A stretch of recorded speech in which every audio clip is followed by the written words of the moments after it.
Good morning guys! It's Saturday and samahan nyo akong pumunta sa TF Homes Paranaque kasi magpapa-microblading ako. So nakita ko yung Instagram account nila and meron din silang page. Ito yung JL Brows. Hindi ko lang alam kung tama yung pronunciation ko. So nilalagay ko dito JL Brows K-Beauty Microblading. Kasi guys, Kilay is life. Kasi, and nung makita ko kasi yung mga ginawa nila, napaka-natural lang. So, gusto ko yung ganong kilay na parang ganito lang din. Kasi parang, yung kilay ko kasi guys, tingnan nyo naman, medyo manipis siya. So, marami siyang gusto kong ipadagdag dito.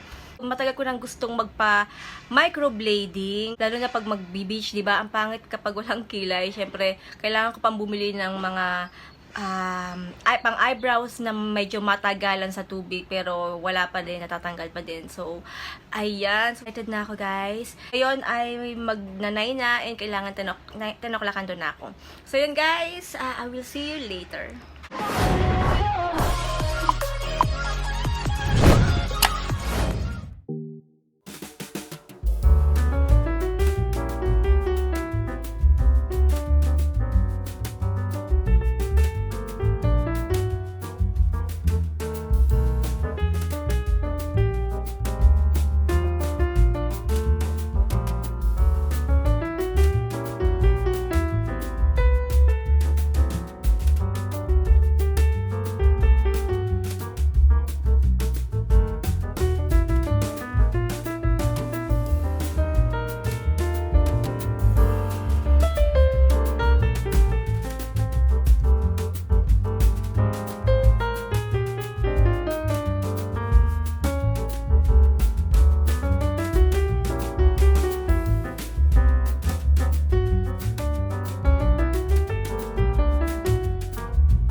Mamaya ha. So, yung pinili kong color ay yung pinaka-darkest. Kasi baka para hindi natin sure kung makakabalik ako or hindi. So, nilagyan ng cream yung eyes ko. Tapos nakakap ako kasi hindi siya pwedeng mainitan.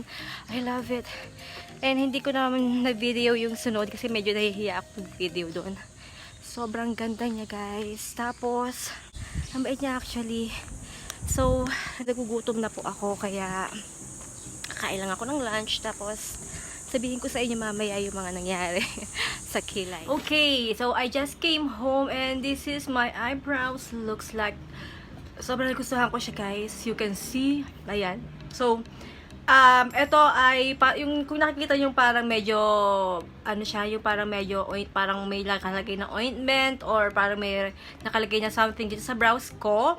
Binigyan niya ako nito, ayan. So, for 2 weeks to actually, and yung pagkikare ng eyebrows, yung pagpipiling niya, ay for 1 to 2 weeks. Every 2 hours ko na lilinisin to, papahiran ko siya ng dry na tissue, tapos linisin ko lang, tapos saka ko siya applyan ito. Open sa place, doon siya sa BF Homes, Paranaque. Medyo malayo siya kasi sa BF Homes siya.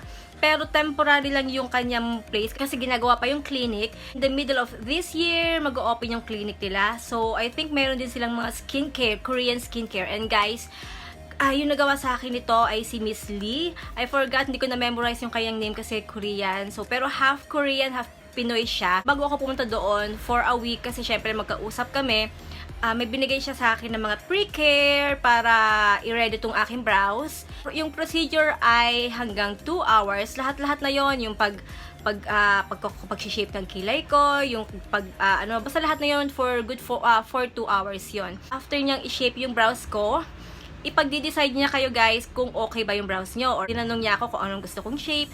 Sabi ko, hindi yung masyado mataas. Sunod nun, so, isi-shape na niya. Tapos, itatanong kanya ulit kung okay na ba sa'yo yung shape, ganyan. So, pag umokay na yan, tsaka niya lalagyan na pang-anesthetic. Then, yung anesthetic ay for 20 minutes. Tapos, ready na. Wala akong naramdaman na pain. And if ever na meron sobrang konti, ay tolerable naman. Yung ibang daw na clients ay nakakatulog pa kasi wala talaga sila nararamdaman na pain. After nun, ipapahid ulit siya dito na anesthesia na good for 5 minutes naman, tapos tsaka na siya magre-ready doon sa kabilang brows. Hanggang sa ito na nga, tiyan nyo, sobrang natural yung kanyang brows. Diba? So, parang hair strand ko na lang din. And, ayan, so ang gusto ko dito, yung parang walk up like this ka na, lalo na pag nagbi-beach ka, wala na akong pakailang kahit mabasa pa yung brows ko, okay lang na kasi hindi na siya may erase. So, oo nga pala, itong brows na to ay 8,500.